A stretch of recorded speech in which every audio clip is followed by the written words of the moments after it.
21ಕ್ಕೆ ನಿಮ್ಮ ನಟನೆಯ the task cinema release ಆಗ್ತಾ ಇದೆ ಸರ್. ದಿ ಟಾಸ್ಕ್ ಬಗ್ಗೆ ಹೇಳೋದಾದರೆ ಏನೆಲ್ಲ ಇದೆ, ಯಾಕೆ ಈ ಸ್ಟೋರಿ ನಿಮ್ಗೆ ಇಷ್ಟ ಆಯಿತು, ಅಂಥದ್ದೇನಿದೆ, ನಾವು ಆಡಿಯನ್ಸ್ ಯಾಕೆ ಈ ಸಿನಿಮಾ ನೋಡಬೇಕು ಅಂತ ಹೇಳಿ?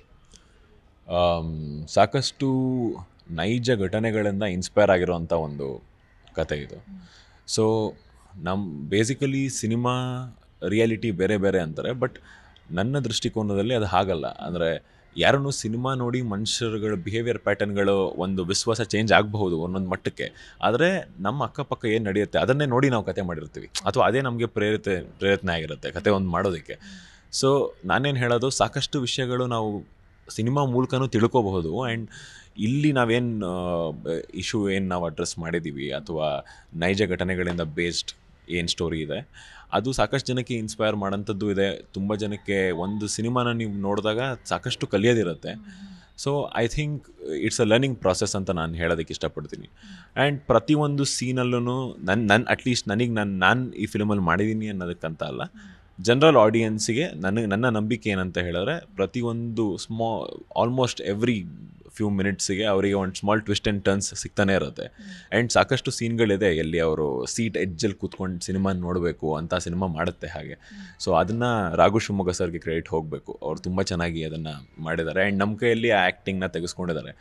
ಸೊ ಅವರಿಗೂ ಥ್ಯಾಂಕ್ ಯು ಹೇಳ್ತಾ, ದಯವಿಟ್ಟು ನಮ್ಮ ಮೂವಿ ನವೆಂಬರ್ 21ಕ್ಕೆ ರಿಲೀಸ್ ಆಗ್ತಿದೆ. ತಮ್ಮ ಹತ್ತಿರ ಚಿತ್ರಮಂದಿರಗಳಲ್ಲಿ ಹೋಗಿ ನೋಡಿ ಸಪೋರ್ಟ್ ಮಾಡಿ ಅಂತ ಎಲ್ಲ ಕನ್ನಡ ಜನತೆ ಕೇಳ್ಕೊತೀನಿ.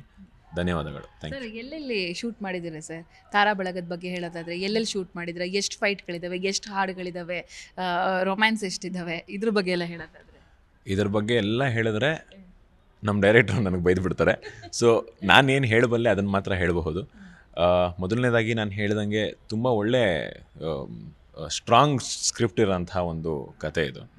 ಆ್ಯಂಡ್ ತಾರಾ ಬಳಗಕ್ಕೆ ಬಂತು ಅಂತಹ ಆದರೆ ಸಾಕಷ್ಟು ಜನ ನಾನು ಯಾರನ್ನ ನೋಡ್ಕೊಂಡು ಬೆಳ್ದೀನಿ ಅವರೆಲ್ಲ ನನಗೆ ನಮ್ಮ ಟೀಮಲ್ಲಿ ಬಂದು ಆ್ಯಕ್ಟ್ ಮಾಡಿ ನನಗೆ ತುಂಬ ಸಪೋರ್ಟ್ ಮಾಡಿದ್ದಾರೆ. ಸೊ ಅವ್ರಿಗೆ ಥ್ಯಾಂಕ್ ಯು ಹೇಳ್ತಾ, ಬಾಲಾಜಿ ಮನೋಹರ್ ಸರ್ ಇದ್ದಾರೆ, ಅಥವಾ ಗೋಪಾಲಕೃಷ್ಣ ದೇಶಪಾಂಡೆ ಸರ್ ಇದ್ದಾರೆ, ಅಚ್ಯುತ್ ಕುಮಾರ್ ಸರ್ ಇದ್ದಾರೆ, ನಮ್ಮ ರಾಘು ಶಿವಮೊಗ್ಗ ಸರೇ ಇದ್ದಾರೆ, ಆಲ್ಸೋ ಹರಿಣಿ ಮ್ಯಾಮ್ ಅಂತ ಇದ್ದಾರೆ. ಸೀರಿಯಲ್ ಆಗಿಂದ ಮಾಡ್ತಿದ್ದಾರೆ ಅವರು, ಸಿನಿಮಾಗಳೆಲ್ಲ.